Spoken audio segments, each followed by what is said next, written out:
ونصلی علی رسول کریم اما بعد بسم اللہ الرحمن الرحیم۔ معزز سامعین و ناظرین السلام علیکم۔ صدقہ خیرات کے حوالے سے ایک حدیث مبارکہ آپ کے گوش گزار کرنا چاہوں گا۔ دعا ہے اللہ تعالیٰ اس پر عمل کی توفیق عطا فرمائے۔ صحیح مسلم کی روایت ہے، حضرت ابو ذر غفاری رضی اللہ تعالیٰ عنہ روایت کرتے ہیں کہ بعض صحابہ نے حضور علیہ السلام کی بارگاہ میں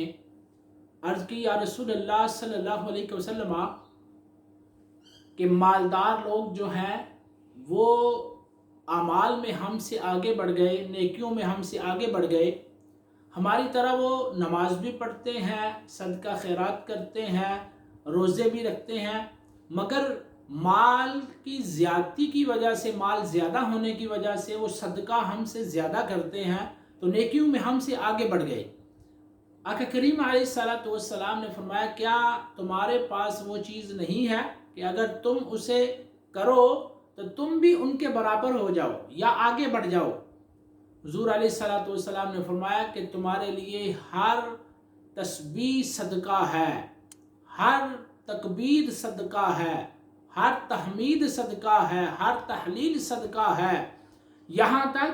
کہ اگر تم نیکی کا حکم دو تو وہ تمہارے لیے صدقہ ہے، اگر برائی سے روکو تو وہ بھی تمہارے لیے صدقہ ہے، یہاں تک کہ اگر تم اپنی بیوی کے قریب جاؤ تو وہ بھی تمہارے لیے صدقہ ہے۔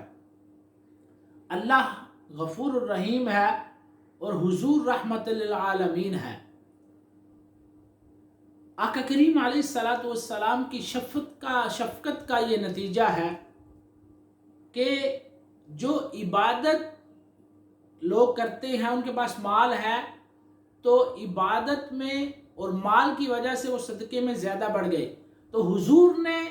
ان کے مال کے زیادتی ہونے کی باوجود غرباء کو ان میں شریک کر دیا، ان کے برابر کر دیا۔ جو غریب ہیں، جن کے پاس مال نہیں ہے، حضور علیہ السلام نے فرمایا کہ اگر تمہارے پاس مال نہیں ہے تو کیا ہوا، پیسہ نہیں ہے تو کیا ہوا،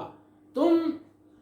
عبادت میں افضل عبادت صدقہ ہے، خیرات ہے، تو وہ مال سے ہوتی ہے۔ اگر تمہارے پاس مال نہیں تو کیا ہوا،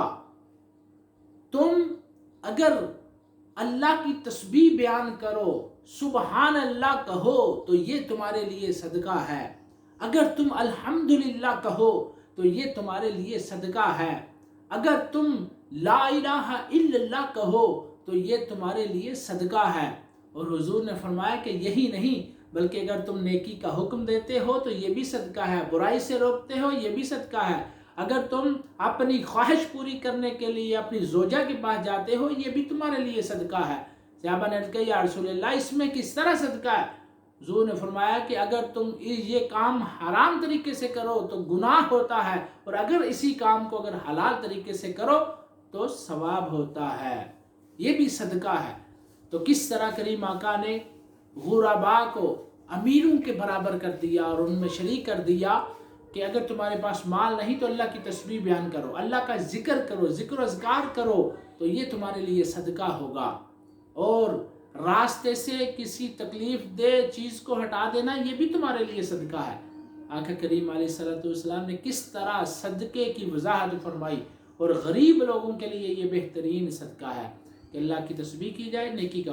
حکم دیا جائے، برائی سے روکا جائے۔ تو جو لوگ غریب ہیں، جن کے پاس مال نہیں ہے، ان کے لیے بہترین صدقہ ہے، وہ اس کو اپنائیں اور اس پر عمل کریں۔ دعا ہے اللہ تعالیٰ ہمیں اس پر عمل کرنے کی توفیق عطا فرمائے۔